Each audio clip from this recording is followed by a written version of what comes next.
Hi guys, welcome back. All right, this is going to be a collective message. Sorry, I got off track a little bit for the last day or two. I was slammed and didn't get a chance to put out our collective message the way I like to, because I like these to come out at midnight. But let's jump into this. So the collective messages are the ones where if you'd like to make a suggestion on a topic, you can do that. And then I will roll with whatever the suggestions are. We'll tell a story around whatever that topic may be. So jot that down in the comment section if you have a suggestion. Now, I saw a suggestion by One Ring to Rule 3 Pigs, and that was the improbable love story in the digital era. So let's get into this. This will be a fun one. Let's see where we go with this. All right. Improbable love in the digital era. So first off, we have Temperance. We have 5 Pentacles, and we have the Ace of Cups and the Spirit of Swords. Okay, so universe starts out real swiftly, I would say, with the overarching message of, in order for any kind of, I'll say, pursuit, first,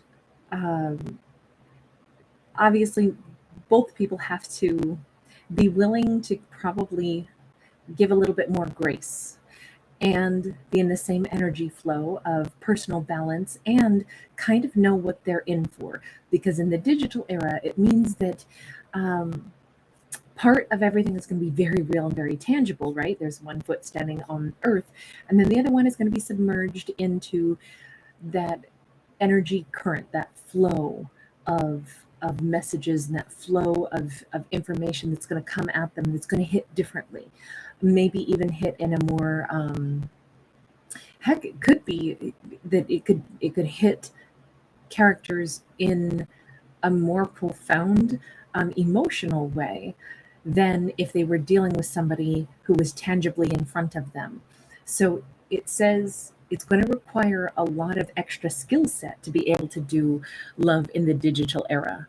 And I think this is an interesting observation, because if we're dealing with somebody eyeball to eyeball, face to face, we can pick up all kinds of context clues, the inflections of a voice, the little hints of subtle, sarcastic this or that. But when we're just writing back and forth or corresponding digitally, punctuation is going to be really important. Getting a vibe, you'll get another vibe also, and it'll be different than what we would get in the tangible. Some things will be lost, other things will be heightened, and there's like going to be an inverted relationship in different subtleties that will be seen or unseen in both of those different scenarios. If we say we never had any digital connection with someone at all, we weren't writing back and forth, we were just seeing them every day face to face.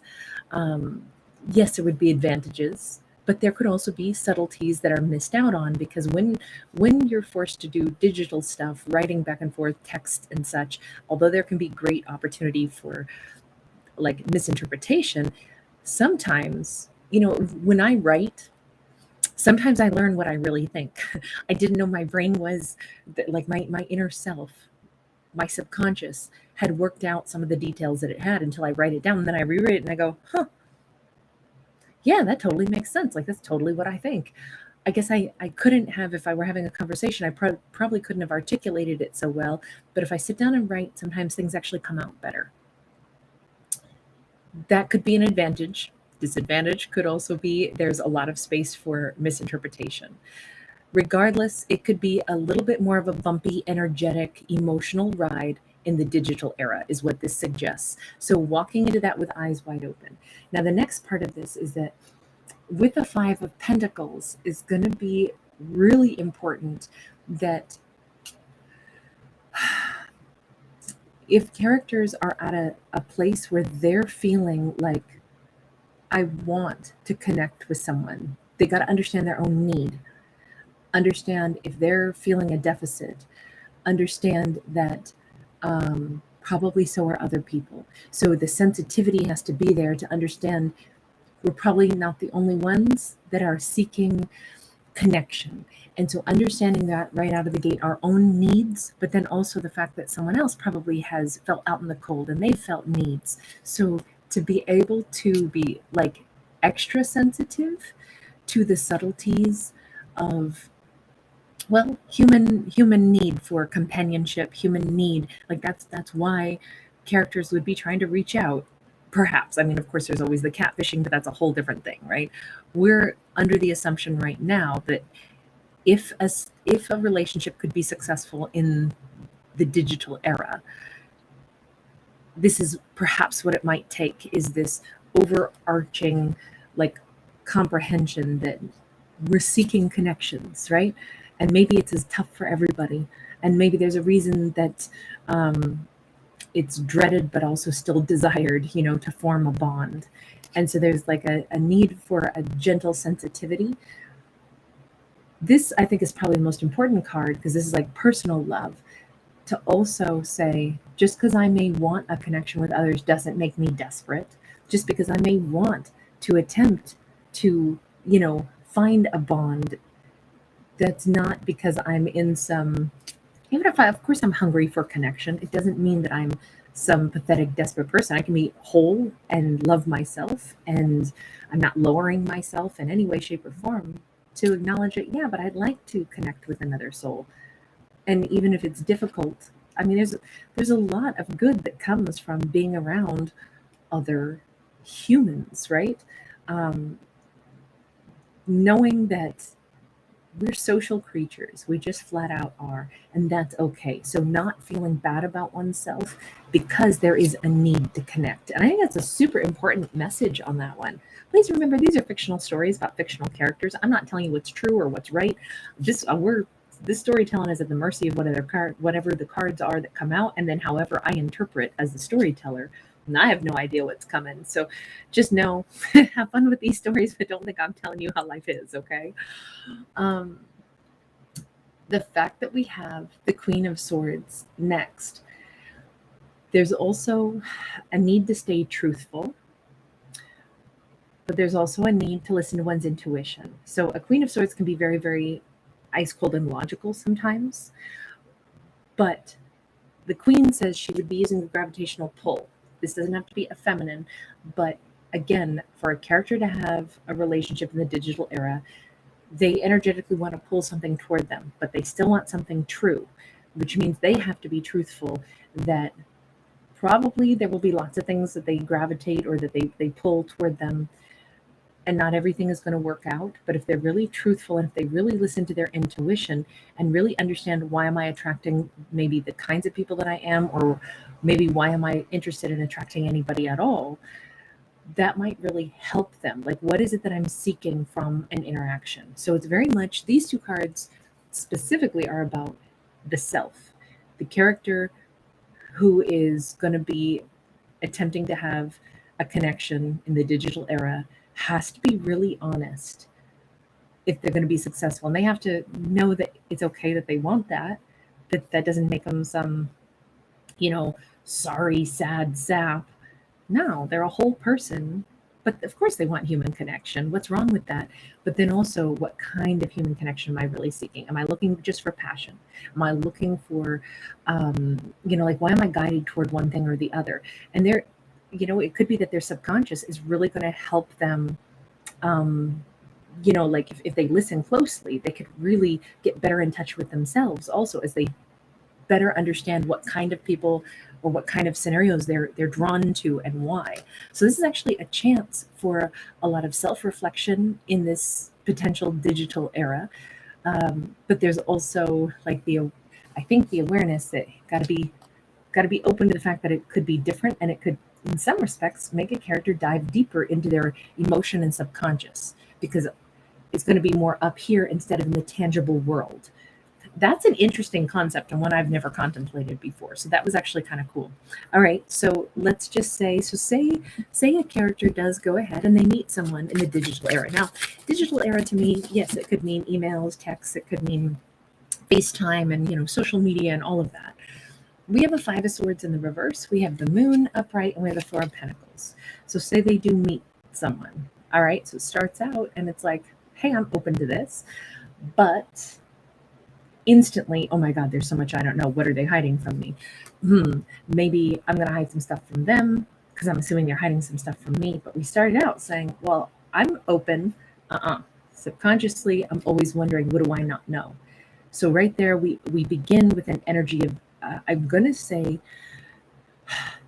distrust, but distrust that's hidden even from themselves because there's this instant assumption that probably something's not as it seems. That's an interesting concept because whether we meet somebody in the face-to-face era or in the digital era, people can hide stuff in plain sight too, even if we saw them every day and we still don't really know them until we start dating them. That really isn't different from the digital era versus the day-to-day era, of face-to-face communication. But it kind of looks like there's this inherent subconscious assumption that no, I'm open, but I'm not, because I'm thinking something's being held back and hidden. That's maybe not the best energy to start out with, the instant assumption and the hidden assumption that somebody's hiding something from me, that kind of begins with an air of mistrust. Why would that be? I mean, we could, I think we all know why it could be, but lovers, are they with somebody else and they're cheating on somebody? So that's the first assumption. They've got somebody else in the real world, but they're out here pretending to be single. King of Pentacles, Nine of Wands, and they're looking for somebody to trade up for, somebody who's got more money, somebody to heal them, somebody that will like be their hero and rescue them, or someone to have a fantasy relationship with. Okay, so there's a lot of assumption first that this could all be a lie. It's not the greatest energy to start out with. Universe, weigh in on that. Let's use this deck. Weigh in on the assumption that, oh, it's probably all lies. High Priestess, Ace of Coins, Strength card. Well, the universe says if we're really listening to our intuition,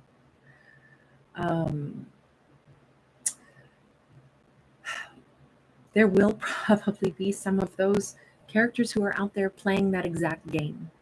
And when we learn something, we learn to trust our intuition. We put that into play, and there will likely, like, there's always going to be people that are playing games for sure. But intuition is there to help us figure some stuff out, but it still requires hard, cold facts. Intuition puts up the little red flag and says, I don't know about this. Something smells off. And then it's like, well, this is about a new beginning. This is also about new beginning and strength, energy of courage. I'm going to say this. I'm asking, what about this energy of someone who kind of subconsciously begins with an air of distrust and assumption of kind of worst case scenario? And the universe says, well, if intuition says that, then move on and go talk to somebody else. Not to have fear about what if it turns out that my intuition is guiding me the right way. What if they do turn out to be a false person? The universe is like, then you'll have no problem moving on. You'll have the strength and the courage to not let it impact you or get wrapped up in somebody's drama. And I think that this is actually saying it's fine to have, it's even necessary. We have instinct for a reason, because it keeps us away from things that we don't want to damage us. But use the intuition wisely, knowing that if I get that smell on the wind that something ain't right, then move on. And know that we'll have, if anything, pat ourselves on the back for, hey, intuition, you rock. Subconscious, you are awesome. Thank you. I got a rad, heavy duty dose of intuition and power. So if something smells wrong, I can roll with that and I can move on. There's a certain amount of, like, instead of looking at it like, oh God, here it is, another liar, instead of being braced for the worst and then being devastated if the worst case scenario does come out, if anything, this is like a terrific example of how powerful a character's intuition is. If they are meeting someone that doesn't seem for real, then all it will be is confirmation that their gut instinct is like on fleek, it's on point. Devil energy. But there's the other side of it too. Is there, like, don't fall into that negative obsessive thought process that everything is going to be false, Two of Swords, and then hang back and hold back. And there's also the side of it, like, a character has to be honest about, like, do they have any of their own fears that they're not admitting to? Because then we can see, the everything will be tainted, and oh, everybody's going to be a liar, because that's really the way my fear is speaking. Page of Cups. There is a need to, if a character realizes that perhaps they projected negative ideas onto someone that they tried to start getting to know in the digital era, they've got to kind of maybe apologize if they do project that onto somebody and say, I'm sorry, I wasn't very trusting. Because I've been through some tough stuff and I really didn't realize how much it impacted me. I didn't see it. I didn't see my own behavior as, man, I was still attached or stuck maybe on a past relationship of my own. So I'm assuming everybody is doing the same thing that I'm doing. I'm sorry about that. Also, it could be forgiving oneself. So there's all of this is kind of one of those storylines where it's like, in this case, the dating aspect in the digital era could be a chance for a character to have to look at some of their own stuff also, which is not such a bad thing. But it's funny how they are encouraged to look at their own stuff through the lens of first, like, how do I assume other people are behaving? And then we turn that spotlight on us and be like, oh, wait a second, what about me? Where are my fears? Have I been still clinging to something from the past? Did that, produce scars in me? What kinds of things do I need to still work on in myself? So it could actually be a big benefit here. So what is the potential outcome for a relationship that could potentially, even if it starts out with some mistrust, and then it kind of, allows a character to start asking themselves those tough questions? Well, we have Two of Pentacles, and we have Page of Swords in the reverse. It's very much up in the air because this could work out, but not if we're not interested enough to get to know someone. If a character is going to instantly assume red flags are everywhere, ooh, I don't trust them, I'm out, instead of really saying, in order to learn about someone, I'm gonna have to be open to asking the questions I really would like to know answers to. I also need to be able to be in a place where I can hear the answers. The Three of Swords is here. This really says that if characters aren't willing to invest enough to get to know each other, if they're not really looking to learn about another person, if they're really just there to say, well, I want to meet somebody, but I bet everybody's crap. I want to meet somebody, but I'm really scared and still really tainted. You know what? They probably will. It could go either way. That means that they're not really interested in meeting somebody, getting to know someone. They want to reinforce the idea that everything's crap and that they're only going to get heartbroken. So it could go that way. But on the flip side, Two of Pentacles, because there's a juggle, and who knows what we're going to end up with. We could end up with something really balanced. Temperance. We've got Temperance here twice. Sag energy.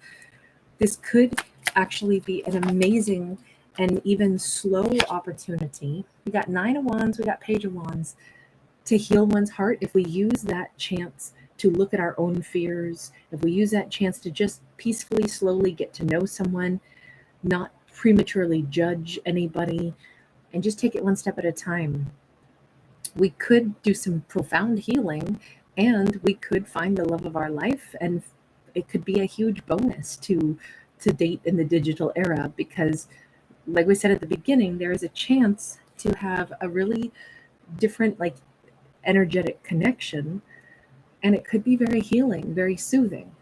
Of course, there's no guarantees, but I do think this was interesting that so much of it was like, this is a chance for a character to kind of get too much up in their head. But what if they used getting up in their head to a bit of an advantage, right? Learning to trust their intuition better, but also looking at, hey, do I have any preconceived notions of hurts, fears, flaws, pains? Like, let me be more gentle with myself. Let me be more gentle with others. There's a lot of good that could come out of this, and it could be incredibly successful. All right, I'm going to leave that there. Thanks for hanging out with me. Bye, guys.